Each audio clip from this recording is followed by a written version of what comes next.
Je, mlijua kwamba kuna dirisha la fursa la kibiolojia kila usiku ambalo 90% ya watu wanalitupa jalalani? Inashangaza. Wametufanya tuamini kwamba kupoteza uwezo wa kuona ukungu au kutegemea miwani minene zaidi ni tu sehemu ya kuzeeka. Uongo. Nitakachowafichulia leo si uchawi, ni fiziolojia tupu. Kuna chakula rahisi sana, cha msingi sana, ambacho mkikitumia dakika 30 kabla ya kulala, kinaweza kuamsha mifumo ya ukarabati wa macho yenu wakati mnapumzika. Bila upasuaji unaogharimu pesa nyingi, bila matone ya bandia yaliyojaa kemikali. Nazungumzia kurejesha afya yenu kutoka ndani. Lakini tahadhari, kwa sababu wengi wenu mnafanya kinyume kabisa kila usiku, mkiharakisha upofu wenu wenyewe bila kujua. Sikilizeni kwa makini, kwa sababu hii ni muhimu sana. Katika kipindi changu cha zaidi ya miaka 15 ya utabibu uliobobea katika lishe ya seli na afya ya macho, nimeona kile ujinga wa kilisheni unachofanya kwa mwili. Nimetibu watendaji wakuu wenye macho makavu sugu na bibi wa miaka 80 waliodhani kuwa wamechelewa, na katika kila kisa, tulipotumia kanuni za kliniki nitakazowafundisha leo, matokeo hayakuwa ya kushangaza tu, yalikuwa ya kudumu. Leo nitabomoa imani potofu kwamba kuzorota hakuwezi kuepukika, na nitawapa funguo za duka lengu la dawa la ndani. Fikirieni kuamka na macho yaliyopumzika, mkiona rangi angavu, mkirejesha ule uwazi mliofikiri umepotea. Na hapana, si ahadi tupu, ni sayansi ya lishe iliyotumika. Kama mnathamini uhuru wenu na mnataka kuacha kutegemea watu wengine kusoma ujumbe kwenye simu zenu, nahitaji mfanye kitu sasa hivi. Jiungeni, subscribe na chaneli hii na mbonyeze like, penda video hii. Kwa kufanya hivyo, si tu mnaunga mkono habari hii, bali mnaambia algorithm kwamba afya ya wazee ni muhimu. Fanyeni sasa, msisubiri macho yenu yafifie zaidi. Na mbaki hapa, kwa sababu kuna mchanganyiko wa vyakula ambao unaonekana kutokuwa na madhara, lakini unafanya kazi kama sumu ya polepole kwa retina yenu. Na kuna uwezekano mkubwa mnayo jikoni mwenu leo hii. Mimi ni daktari, na shauku yangu na mada hii ilitokana na maumivu binafsi. Nilimwona bibi yangu mwenyewe akipoteza uwezo wake wa kuona, akisikia madaktari wakimwambia kwamba ilikuwa kawaida. Nilikataa kukubali, na nilichogundua kilibadilisha taaluma yangu. Mgonjwa anapofika ofisini kwangu na mifuko iliyojaa matone ya bei ghali na virutubisho vya miujiza, swali langu la kwanza huwa, ulikula nini jana usiku? Jibu mara nyingi huwa la kukatisha tamaa: mkate na kahawa, supu ya pakiti, au mbaya zaidi, hakuna kitu. Hapo ndipo janga linaanza. Eleweni hili, macho yenu si kamera tuli, ni viungo vyenye njaa kali vinavyotumia nishati kubwa sana. Yanachakata takriban bits 36,000 za habari za kuona kila saa. Ni mashine ya kuchakata data. Kazi hii inazalisha taka za seli zinazoitwa radicals huru. Ikiwa hampi mwili vioksidishaji, antioxidants, vinavyohitajika usiku kusafisha uchafu huo na kurekebisha tishu, kuzorota kunaharakishwa kwa kasi kubwa. Ni hisabati rahisi. Mnapulisha mfumo wenu wa kuona na virutubisho sahihi wakati wa chakula cha jioni, mnaamsha michakato ya kuvutia, kuzaliwa upya wa rhodopsin kwa ajili ya kuona usiku, ukarabati wa utanda wa macho, kuimarisha mishipa midogo ya damu ya retina.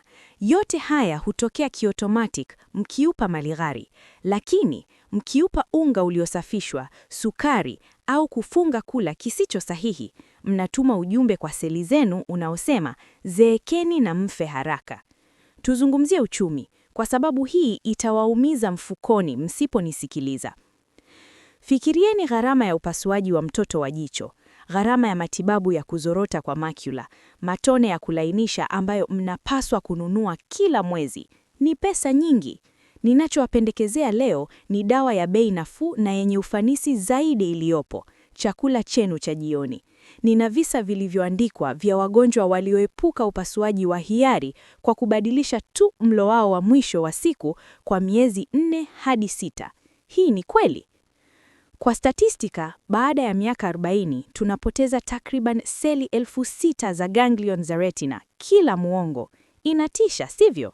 Lakini hii hapa habari njema ambayo hakuna anayewaambia. Seli zinazobaki zinaweza kuwa imara kama wa Spartans, zinaweza kuwa na nguvu zaidi na ufanisi zikipata lishe sahihi. Ni kama kuwa na jeshi dogo lakini la wasomi. Msikate tamaa.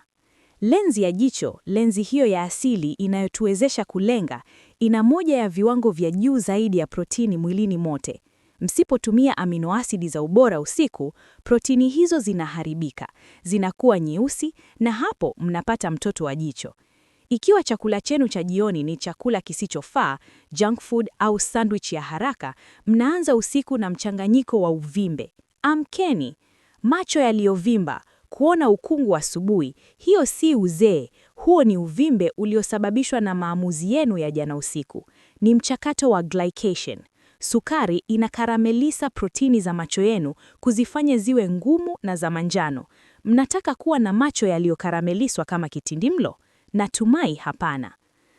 Nataka kufanya kituo hapa na kuwauliza kitu kizito sana kutoka kwa mtu mwerevu hadi kwa mtu mwerevu.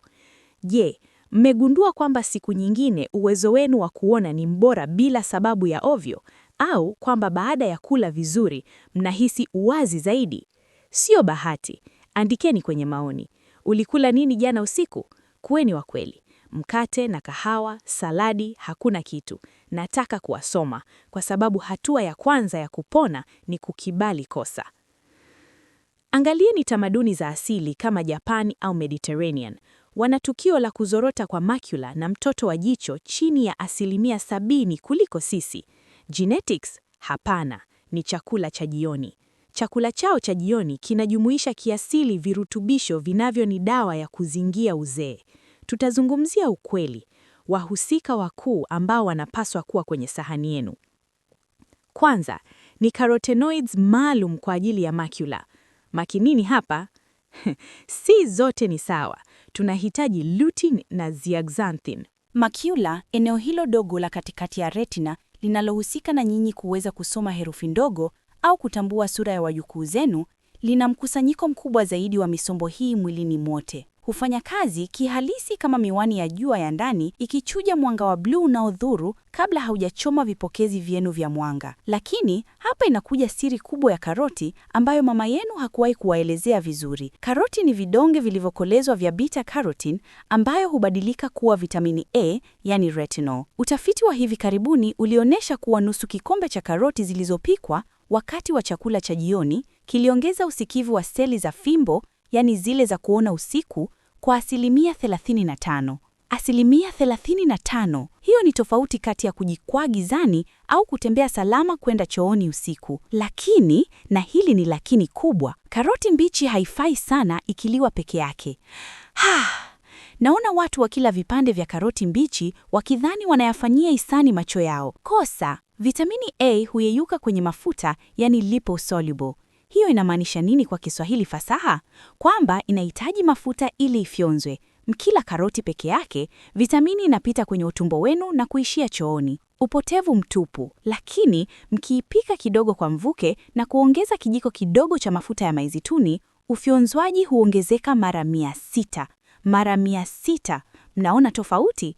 Si kula tu kwa afya, ni kula kwa akili. Kama dondo hili la karoti na mafuta limewashangaza, nataka kuona 2 kwenye maoni sasa hivi. Ni muhimu muelewe kemia ya vyakula vyenu. Tuendelee na pilipili hoho nyekundu. Sikilizeni hili, zina vitamini C nyingi kuliko machungwa, ndiyo, lakini nguvu yao halisi ni capsaicin. Ni carotenoid ya kipekee inayojikusanya kwenye macula. Na makini, pilipili hoho nyekundu zilizoiva zina capsaicin mara 9 zaidi ya zile za kijani. Acheni kununua za kijani kama mnataka kulinda macho yenu. Nendeni kwenye nyekundu iliyokolea. Ni ukomavu, ni mkusanyiko wa virutubisho. Na brokoli ina sulforaphane ambayo huamsha vimengenya vya kuondoa sumu machoni.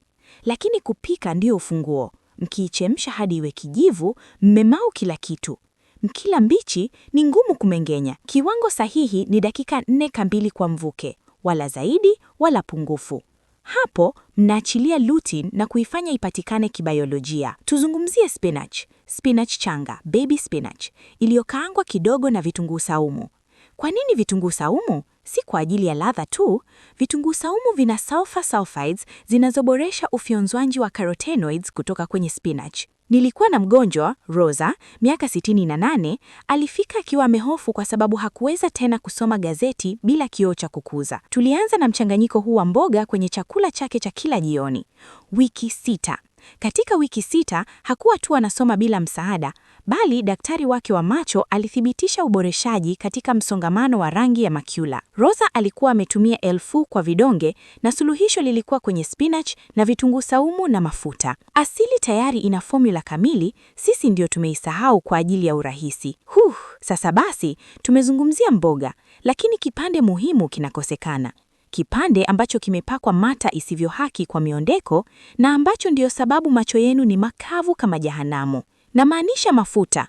Ikiwa mnaogopa mafuta, mnahukumu macho yenu kwa ukavu wa milele.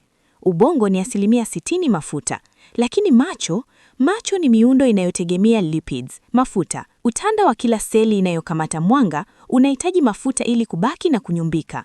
Msiipola, utanda unakuwa kama katoni nzee. Mnatarajia nini virutubisho viingie kwenye seli ngumu? Parachichi si mtendo wa millennials, ni dawa. Asidi yake ya oleic hudumisha kiziwizi cha lipid na konea. Na muhimu zaidi, parachichi tayari ina mafuta yake yenyewe ya kufyonza lutini yake yenyewe. Ni kipande kamili kilichoundwa na Mungu au asili. Parachichi moja la wastani ina lutin na gari la kuisafirisha. Karanga, yani walnuts.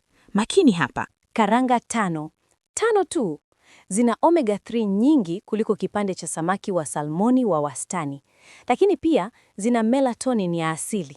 Melatonin si kwa ajili ya kulala tu, ni kioksidishaji chenye nguvu kwa tishu za neva, na retina ni tishu ya neva. Ni kama kuwa na mlinzi wa usiku anayelinda seli zenu wakati mmelala. Na mbegu za chia, kijiko kimoja, zina ute, mucilage. Chia ikigusa maji inatengeneza jeli, sivyo? Jeli hiyo inatia maji kutoka ndani, inadumisha unyevu wa seli kwa masaa. Ni mfumo wa umwagiliaji wa ndani kwa macho yenu makavu. Mzee Carlos, miaka 73, macho makavu kiasi kwamba yalimuuma alipopepesa. Tulimpa nusu parachichi, chia na karanga 5 kwenye chakula chake cha jioni. Katika wiki 4, kipimo chake cha Sherma kinachopima matozi kilitoka 3 mm hadi 12 mm. Kutoka jangwa hadi chemchemi, bila matone, kwa chakula tu. Eleweni hili. Macho yanatiwa maji kutoka ndani kwenda nje. Mnaweza kuweka matone yote ya bandia duniani, lakini kama utando wenu wa seli hauna lipidi sahihi, unyevu unatoroka, unavukiza. Kwa kujumuisha mafuta haya mahiri kwenye chakula cha jioni, mnazipa seli zenu matofali ya kuzuia maji. Ni mantiki tupu. Lakini subirini, kwa sababu bado hatujazungumzia misingi. Ikiwa mboga ni walinzi na mafuta ni viburudisho, nini kinashikilia muundo wote wa jicho ili usiporomoke?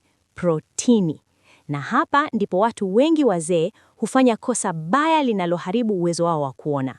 Wanaridhika na chai kidogo na biskuti. Huo ni ujiuaji wa kuona. Bila protini za ubora usiku, hakuna ukarabati. Collagen aina ya pili ni muhimu kwa konea na sclera, sehemu nyeupe ya jicho. Baada ya miaka 60, mmepoteza 20% ya collagen yenu ya macho. Msipoupa mwili amino acids za kuirudishia, mnafikiri nini kitatokea? Tunazungumzia mayai ya kuku wa kienyeji wa malishoni, samaki wenye mafuta, jamii ya kunde zilizochanganyikwa kwa usahihi. Lakini kuna siri kuhusu protini ambayo karibu hakuna anaijua, na inahusiana na vitamin C. Bila vitamin C kuwepo, protini mnayokula haigeuki kuwa collagen yenye faida kwa jicho. Ni kama kununua matofali lakini huna saruji. Yanabaki huru. Ndio maana kula nyama pekee hakufai, mnahitaji kusindikiza na mboga.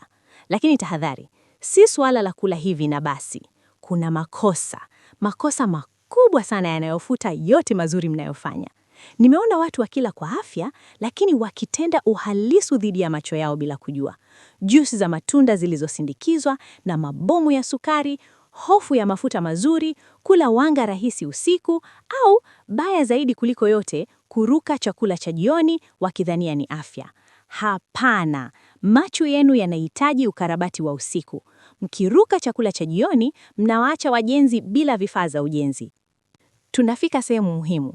Ikiwa mnaelewa uzito wa hili, ikiwa mnatambua kwamba mmekuwa mkiuaa macho yenu kwa njaa kila usiku, huu ni mwanzo tu, kwa sababu bado nahitaji kuwaelezea jinsi ya kuchanganya yote haya katika itifaku kamili, na zaidi ya yote, lini. Muda ni kila kitu. Homoni ya ukuaji, ile inayokarabati tishu, ina ratiba.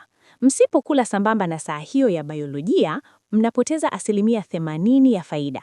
Endeleeni kuwa nami, kwa sababu kinachofuata ni ramani ya hazina. Tutaingia kwenye maelezo ya jinsi ya kuepuka wahujumu wasioonekana na jinsi ya kuandaa hicho chakula cha jioni kikamilifu. Hii si nadharia tu, ni vitendo vilivyookoa uwezo wa kuona wa maelfu. Msisoge. Collagen ya macho ina muundo wa kipekee, tofauti na ule wa ngozi yenu au magoti yenu. Imepangwa katika nyenzi sambamba zilizo sahihi sana, zizo anazoruhusu kuonea kuwa angavu. Ikiwa muundo huo utavurugika kwa ukosefu wa virutubisho, kwa heri uangavu. Hivyo, basi tuzungumzie mayai. Lakini si yai lolote, namaanisha mayai ya kikienyeji ya kuku wa malishoni. Ni protini kamili, yes, lakini yai ni dhahabu ya maji kwa macho yenu. Lina lutein na zeaxanthin katika muundo wake unaopatikana kibiolojia zaidi, pamoja na choline ambayo inaboresha ufyonzwaji. Yai la kuku anayedonoa nyasi juani lina lutein hadi mara 3 zaidi ya yule wa shamba la viwandani. Tofauti iko kwenye lishe ya mnyama. Kuku akila vizuri, macho yake yanakula vizuri. Na hapa anaingia samaki. Samaki wa maji baridi, dagaa, makerel, salmoni mwitu. Thamani yake si protini tu, ni omega 3 ya mnyororo mrefu, EPA na DHA. Asidi hizi za mafuta ni kilainishi kinachodumisha utando wa retina ukiwa mwepesi. Lakini sikilizeni vizuri. Tofauti hii kwa sababu ni ya uhai au kifo kwa seli zenu. Samaki wa kufugwa aliyelishwa nafaka ana wasifu wa mafuta unaosababisha uvimbe. Samaki mwitu anayepambana na mkondo na kula mwani ana dawa mnayoihitaji. Sasa, najua wengi wenu mnajali bajeti yenu. Daktari, samaki ni ghali. Naelewa, ndio maana jamii ya kunde ni mwokozi wenu. Dengu, choroko, lakini kuna ujanja wa kikemia hapa. Ili protini ya mimea iwe kamili, lazima muichanganye. Dengu na wali wa kahawia, brown rice, choroko na quinoa. Mchanganyiko huo unatengeneza protini yenye nguvu kama nyama. Zaidi ya hayo, jamii ya kunde hutoa zinki, madini ambayo bila hiyo retina haifanyi kazi tu. Lakini hii hapa siri ambayo hakuna anayewaambia, na ndiyo sababu virutubisho vyenu vya collagen havifanyi kazi. Ili mwili wenu uweze kutengeneza protini ya macho na kukarabati konea, lazima kuwepo na vitamini C ya kutosha. Bila vitamini C, mnaweza kula ng'ombe mzima na mwili wenu hautaweza kubadilisha protini hiyo kuwa collagen inayofanya kazi kwa macho yenu. Vitamini C inatenda kama msimamizi wa ujenzi. Bila hiyo, matofali hayashikani. Collagen inayozalishwa ni dhaifu, haina uthabiti.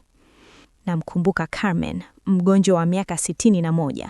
Macho yake yalichoka aliposoma, macho yake yalionekana yamebonyea. Tulimwandalia chakula cha jioni chenye dagaa mara 2 kwa wiki, mayai mara 3 na dengu mara 1, kila wakati yakisindikizwa na mboga zenye vitamini C nyingi. Katika wiki 8, Carmen hakuwa tu amerejesha nguvu ya kuona, bali mistari midogo karibu na macho yake ililainika. Kwa sababu unapolisha tishu kutoka ndani, uzuri wa nje ni athari ya kando isiyoepukika. Muda unajali. Utengenezwaji wa protini hutokea hasa wakati wa masaa 4 ya kwanza ya usingizi mzito. Ikiwa hakuna amino acid zinazozunguka kwenye damu yenu wakati huo, wakati homoni ya ukuaji inapotolewa, fursa ya ukarabati inapotea milele hadi usiku unaofuata. Hivyo, na hili linalivunja moyo wangu ofisini kwangu, naona watu wenye nia njema ambao wanahujumu macho yao wenyewe bila kutambua. Wanaamini wanakula kwa afya, lakini wanafanya makosa ya msingi yanayofuta juhudi zote. Nimetambua mitindo haribifu inayojirudia kwa mara. Zingatieni sana, kwa sababu mkifanya hivi, mnatupa pesa zenu na afya yenu jalalani. Kosa namba 1, juisi za asilia. Mara ngapi nasikia, daktari, nakula kidogo usiku na nakunywa juisi ya chungwa ya asilia. Hapana. Mnapokamwa tunda, mnaliondolea nyasi na kukusanya sukari. Glasi moja ya juisi ni machungwa 4 au 5 ya sukari yanayoingia kwa mpigo kwenye damu yenu. Hiyo inatengeneza kilele cha glucose ambacho hukaramelisha kihilifi protini za macho. Inaitwa advanced glycation. Juisi hiyo yenye afya ni ngumu na inazeesha mishipa yenu ya retina, ambayo ni laini zaidi mwilini. Kula tunda zima, musilinywe. Kosa namba 2, hofu ya mafuta mazuri. Nimeshalitaja lakini nalirudia kwa sababu ni zito. Naona wagonjwa wanakula saladi kavu usiku, bila mafuta, bila parachichi, kwa sababu daktari aliniambia cholesterol. Tafadhali, bila mafuta, vitamini A, D, E na K, vitamini za kuona, hazifyonzwagi. Zinapita moja kwa moja. Chakula cha jioni bila mafuta mazuri ya kuona ni chakula tasi kwa macho yenu. Kosa namba 3, vyakula vya jioni vilivyojaa wanga rahisi, mkate mwepe na jamu, biskuti za soda, nafaka zenye sukari.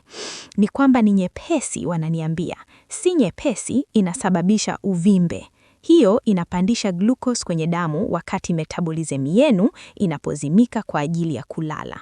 Matokeo yake ni uvimbe wa mwili mzima, macho yaliyovimba wakati wa kuamka, kuona ukungu asubuhi na kuzeeka kwa haraka. Usikigu wa insulini hushuka usiku. Kile mnavyoweza kuvumilia asubuhi kinawaua usiku. Je, hii inawaingia akilini? Ikiwa mnajifunza kitu kipya kinachoweza kuokoa uwezo wenu wa kuona, huu ndio wakati wa kuunga mkono chaneli. Jiungeni, subscribe sasa hivi. Haiwagharimu chochote na mimi inanisaidia kuendelea kuleta ukweli huu usio na raha ambao tasnia haitaki mjue. Mkitaka kuacha kujihujumu, bonyezeni like kwenye video. Tuendelee na kosa namba 4, kuruka chakula cha jioni. Sina njaa, nafanya mfungo wa vipindi, intermittent fasting. Kufunga ni kuzuri sana kukifanywa vizuri, lakini kuruka chakula cha jioni ni kunyima mwili dirisha muhimu zaidi la kuzaliwa upya. Macho yenu yamefanya kazi masaa 16 yakipokea mwanga na mionzi. Yanahitaji vifaa vya kujikarabati mnapolala. Mkienda kulala na tumbo tupu la virutubisho, mwili unaingia kwenye msongo wa mawazo. Cortisol inapanda na collagen inaharibika. Mkitaka kufunga, rukeni kifungua kinywa, si chakula cha jioni. Kosa namba 5, protini za ubora duni. Soseji, ham iliyosindikwa, jibini za plastic, baa za protini za kibiashara. Hicho si chakula, ni bidhaa ya kiwandani. Zina nitrati na nitriti, zinazogeuka kuwa nitrosamines mwilini, misombo inayoharibu tishu za mishipa ya retina. Mbali na sodiamu nyingi inayoshikilia maji na kuongeza shinikizo la ndani ya jicho, ni kinyume kabisa na kile mnavyohitaji. Na kosa namba 6, muda usio sahihi. Kula chakula cha jioni kuchelewa sana au mapema sana. Dirisha bora ni kati ya saa 1 na saa 2:30 usiku. Mkila saa 11 jioni, mnafika kwenye usingizi mkiwa na njaa na cortisol inawaamsha. Mkila saa 4 usiku, mmeng'enyo unaingiliana na usingizi mzito ambao ndio wakati uchawi wa ukarabati wa macho hutokea. Nina kisa cha Maria Elena, miaka 58. Alifika akiwa amechanganyikiwa. Daktari, nakula kwa afya, lakini uwezo wangu wa kuona unazidi kuwa mbaya. Tulichambua chakula chake cha jioni. Nafaka nzima ya sanduku na maziwa yasiyo na mafuta na juisi ya chungwa. Aliamini kilikuwa chakula kamili. Kicheka, ilikuwa bomu la glucose bila mafuta yenye afya. Tulibadilisha hiyo na mtindi wa Kigiriki wa asili, berry mbichi, karanga na mboga zilizopikwa. Katika wiki 6, Alionekana mtu mwingine, uvimbe mdogo wa uso, nishati bora ya asubuhi na uwazi wa kuona ambao hakuwa nao kwa miaka. Tuliondoa wahujumu wasioonekana. Wakati mwingine, marekebisho madogo jikoni yana athari kubwa kuliko dawa ya bei ghali zaidi. Hamhitaji ukamilifu, mnahitaji msimamo wa kiakili. Ikiwa kosa lolote kati ya haya linaelezea utaratibu wenu wa sasa, nataka muwe jasiri na muandike 3 kwenye maoni. Msione aibu. Hisini nguvu ya kujua kwamba sasa mnaweza kubadilisha. Niruhusu niwahadithie hadithi ya Elena. Hadithi inayonisisimua kila ninapoikumbuka kwa sababu inawakilisha wengi wenu. Elena ana miaka 67, bibi wa wajukuu 4. Kwa miaka 5 aliona ulimwengu wake ukizima. Aliniambia machozi yakilimlenga, "Daktari, ninapojiangalia kwenye kioo, macho yangu hayaangazi tena. Yanaonekana yamefifia, yenye huzuni." Lakini baya zaidi hakuwa urembo. Baya zaidi ni kwamba alikuwa ameacha kusoma. Shauku yake kubwa, kuendesha gari usiku, kulimwogopesha kwa sababu taa za gari zilimpoofa kwa mianga. Alikuwa anajitenga kijamii, akibaki nyumbani kwa hofu ya kutoona vizuri. Nilipomuuliza kuhusu chakula chake cha jioni, alinielezea utaratibu wa kawaida wa wanawake wengi wazee: supu kidogo na mkate uliokaushwa na chai na biskuti. Na akaniungulia. Ni kwamba naepuka mafuta kwa sababu miaka iliyopita waliniambia nijali cholesterol. Hapo ndipo palikuwa tatizo. Utapiamlo mnene wa macho uliopambwa kama lishe nyepesi. Tuliamua kufanya jaribu la mabadiliko la wiki 12. Nilimwandalia itibaku maalum ya chakula cha jioni cha kuzaliwa upya mamacho. Wiki 2 za kwanza zilikuwa za kuondoa sumu ya sukari. Tulibadilisha biskuti na mtindi wa Kigiriki na mbegu za chia. Nilimweleza kwamba mabadiliko hayo rahisi yangeondoa vilele vya sukari ambavyo vilikuwa vinakarabilisha lenzi yake. Mabadiliko yalikuwa ya papo hapo. "Daktari, sihisi tena ule uzito baada ya kula chakula cha jioni," aliniambia. Nishati yake ya usiku ilibadilika. Kuanzia wiki ya 3 hadi ya 4 tuliingiza mafuta aliyoyaogopa sana, nusu parachichi na karanga 5. Ilibidi nimweleze tofauti kati ya mafuta ya baga na mafuta ya dawa ya karanga. Ubongo wake ulielewa na macho yake yalishukuru. Katika wiki ya 5 hadi ya 8 tulijumuisha juisi maalum ya kijani, si ya matunda bali ya mboga, karoti, seleri na tango, pamoja na dagaa mara 2 kwa wiki. Hapa ndipo uchawi wa kuona ulipoanza kujidhihirisha. "Taa za magari hazinisumbui tena sana," aliniripoti kwa furaha. Katika wiki ya 7 nilipokea simu ambayo sitaisahau kamwe. "Daktari, jana nilisoma makala nzima bila kuchoka. Ilikuwa miezi mingi tangu niweze kufanya hivyo." Kujiamini kwake kulikuwa kunarudi. Haikuwa tu kuona herufi, ilikuwa kurejesha maisha yake. Tulimaliza mchakato katika wiki ya 12 kwa kujumuisha chai ya matcha na mayai ya kuku wa kienyeji. Kitu kizuri zaidi kuhusu kisa cha Elena haikuwa tu kwamba alihisi anaona vizuri zaidi. Ni kwamba tulikiweka kwenye nyaraka. Tulipiga picha za macho yake, tulipima uzalishaji wake wa machozi. Mabadiliko yalikuwa ya kweli. Macho yake ambayo awali yalikuwa yamefifia yalirejesha ule mng'ao wenye unyevu wa ujana. Ilionekana kama tumerudisha saa nyumba miaka 8. Elena alinifundisha, na nataka nyinyi mjifunze leo, kwamba kujitunza si majivu, ni kujipenda. Na upendo huo unaonekana katika kila seli. Alirejesha uhuru wake wa kuona kwa kubadilisha tu kile alichoweka kwenye sahani yake kila usiku. Haijalishi umri wenu wa sasa, haijalishi mnafikiri mmechelewa kiasi gani.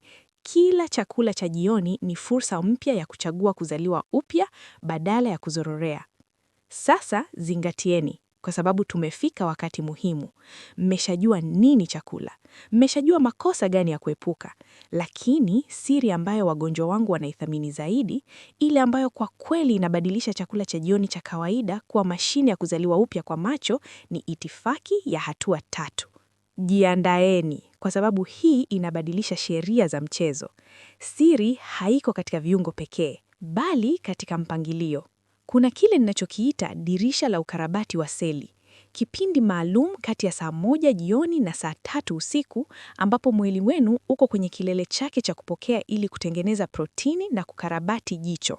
Niligundua kuwa wagonjwa waliokula vyakula vile vile lakini kwa mpangilio usio sahihi au nje ya muda walikuwa na matokeo ya wastani.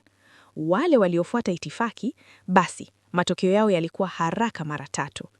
Itifaki hii siri ina hatua 3 kulingana na jinsi mmeng'enyo wenu unavyochakata virutubisho ili kuvipeleka kwenye retina. Si swala la kuchanganya kila kitu tumboni na kutumaini bora, ni swala la uhandisi wa lishe. Hatua ya kwanza, maandalizi. Dakika 15 za kwanza ni takatifu. Glasi ya maji ya vuguvugu lenye limao na chumvi kidogo ya bahari. Kwa nini? Si mtindo wa detox. Maji ya vuguvugu yanachokeza juisi za tumbo bila mshtuko wa joto wa maji baridi. Limao linatoa vitamini C ya papo hapo tunayohitaji kwa ufyonzaji wa chuma baadaye. Na chumvi ya bahari, chumvi ya bahari inatoa madini yanayotenda kama funguo za kuwasha viengenya vya mmeng'enyo. Inaandaa uwanja. Hatua ya pili, ujenzi. Dakika 30 zinazofuata. Hapa ndipo protini na mafuta yanaingia. Dagaa na parachichi, mayai na karanga, kinoa na kia. Lengo ni kutoa vifaa vya ujenzi wakati insulini imedhibitiwa na seli zinapiga kelele kwa ajili ya amino acid. Ni dirisha kamili. Mkikula wayanga hapa, mnazuia ufyonzaji wa mafuta. Ndiyo maana mpangilio ni muhimu. Hatua ya 3, ulinzi. Dakika 15 za mwisho. Hapa tunafunga kwa vioksidazi. Chai ya kijani, kiganja kidogo cha beri, mboga za rangi ngimu. Hivi hutenda kama varni ya ulinzi. Hupunguza nguvu ya radicals huru zinazozalishwa wakati wa mmeng'enyeo wenyewe. Ni ngao ya mwisho kabla ya kulala. Lakini kuna ufunguo. Ufunguo ambao karibu hakuna anayeufanya, na ndio sababu wengi wana gesi, uvimbe na ufyonzwaji mbaya. Lazima mtafune. Najua inasikika kuwa ya msingi, lakini nisikilizeni. Lazima mtafune kila tonge angalau mara 25. Mmeng'enyeo unaanzia mdomoni. Mate yana amilase na lysozyme. Mkimeza kikiwa kizima, tumbo lenu halina meno. Virutubisho vinapita moja kwa moja, vinachacha kwenye utumbo na kutengeneza sumu badala ya kulisha macho yenu. Kutafuna ni hatua ya kwanza ya kuzaliwa upya kwa macho. Zaidi ya hayo, nimeanzisha na wagonjwa wangu kitu kinachoitwa kuanzisha upya seli kwa wiki. Mara moja kila siku 7, tunakula chakula maalum cha jioni cha majimaji. Smoothie ya kijani iliyoundwa kuupa mfumo wa mmeng'enyeo mapumziko na kuruhusu inashi yote iende kwenye ukarabati wa kina wa retina. Spinachi, seleri, tango, limao, tangawizi na unga wa protini ya mimea. Siku inayofuata baada ya uanzishaji huu upya, wagonjwa wangu wanarapoti kuona rangi zikiwa angavu zaidi. Si uchawi, ni usafi. Mgonjwa mmoja alitumia itifaki hii kamili kwa siku 8 tu. Katika ukaguzi wake, vipimo vilionyesha ongezeko la 28% katika msongamano wa rangi ya macula na uboreshaji mkubwa katika unyumbufu wa konea. 28% katika siku 8. Nilichapisha kisa hiki katika jarida la matibabu kwa sababu haikuwa ya kawaida, lakini ilikuwa kweli. Hii si kula chakula cha jioni tu, ni ibada. Ni kuambia mwili wenu, leo nachagua kuona vizuri zaidi kesho, ni kuchukua udhibiti. Je, mna udadisi kuhusu maelezo yoyote maalum ya itifaki hii? Je, inaonekana ngumu kufuata au inawaletea maana? Niachieni maswali yenu kwenye maoni kwa sababu nitayasoma na kuyajibu. Nataka kujua mnafikiri nini. Lakini chakula cha jioni ni hatua ya kwanza. Ili kuongeza mabadiliko haya, ili yawe ya kudumu na si uboreshaji wa muda mfupi, mnahitaji kuongeza nguvu ya athari hizi na tabia za ziada zinazotenda kama vikuza sauti za asili. Nimeangalia kwa miaka wagonjwa wangu waliofanikiwa zaidi, na wote bila kubagua walifanya mambo fulani baada ya kula chakula cha jioni yaliyozidisha matokeo. Mambo rahisi ambayo hayagharimu pesa, lakini yana thamani ya dhahabu. Je, mnataka kujua vikuza sauti hivyo ni vipi vinavyohakikisha kuwa juhudi jikoni inatafsiriwa kuwa uwezo wa kuona wa tai? Endeleeni kuwa makini kwa sababu kinachofuata ni kilele cha uhuru wenu wa kuona. Kunywa maji kwa akili baada ya kula chakula cha jioni ni siri ya kwanza, lakini nisikilizeni vizuri. Hakuna maji ya baridi. Maji baridi hubana mishipa ya damu na kusimamisha mmeng'enyeo. Mnahitaji maji ya vuguvugu, labda na limao kidogo, ili kudumisha upanuzi wa mishipa na ili virutubisho vifike machoni mwenu. Baadaye, msikae mara moja mbele ya runinga. Matembezi laini ya dakika 15 nyumbani kwenu huamsha mzunguko na kuchochea utengelezwaji wa collagen bila kuiweka mwili kwenye msongo. Ni mwendo unaoponya. Na tafadhali, lindeni melatonini yenu.